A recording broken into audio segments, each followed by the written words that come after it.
Yo, what's up, fight fans?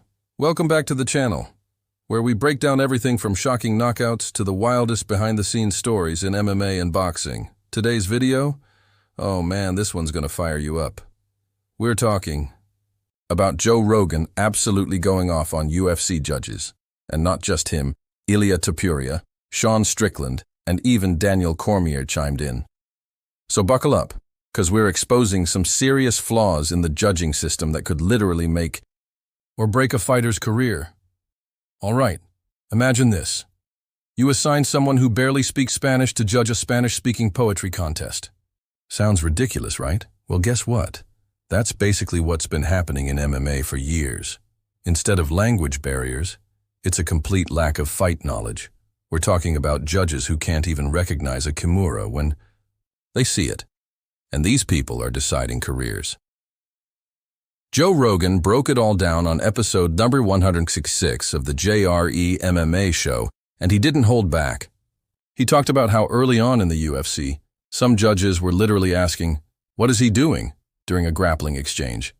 Like, someone's trying to lock in a kimura, and the judge didn't even know what it was. Why? Because these folks were boxing judges. That's right. No martial arts background. Never rolled, never put in a mouthpiece, never caught a leg kick. But hey, let's have them score an MMA fight. Take Dominic Reyes versus John Jones at UFC 247. Most fans, and a bunch of analysts, believe Reyes won that fight, especially that infamous third round. But the judges saw it different. Had they scored it correctly, Reyes could have been a champ. The entire light heavyweight timeline might be different. Fast forward to UFC 305 in Australia. Judge Howard Hughes literally got pulled mid-event after a wild scorecard in Tai Tuivasa's fight. And more recently, Raquel Pennington versus Juliana Pena. Fans were fuming over that decision too. How are these judges getting it so wrong this often? Now let's talk about the queen of controversial scorecards, Adelaide Byrd. Remember her 118-110 scorecard for Canelo versus GGG1? That score alone nearly broke boxing Twitter. Joe Rogan clowned that whole situation, saying, "She's driving a Ferrari for that fight. She's a nice lady, though." Then Daniel Cormier jumps in with, "She's very nice. I saw her at the Ultimate Fighter." And Joe? Man, Joe comes back with the perfect jab. "So is my mom. I wouldn't want her calling any fights." Look, it's not about attacking people. It's about accountability. In a sport as technical and dynamic as MMA, we need judges who actually know what they're watching. Kicks, elbows, grappling transitions. This isn't boxing. You can't judge an MMA fight like it's Mayweather versus Pacquiao, so where's the blame?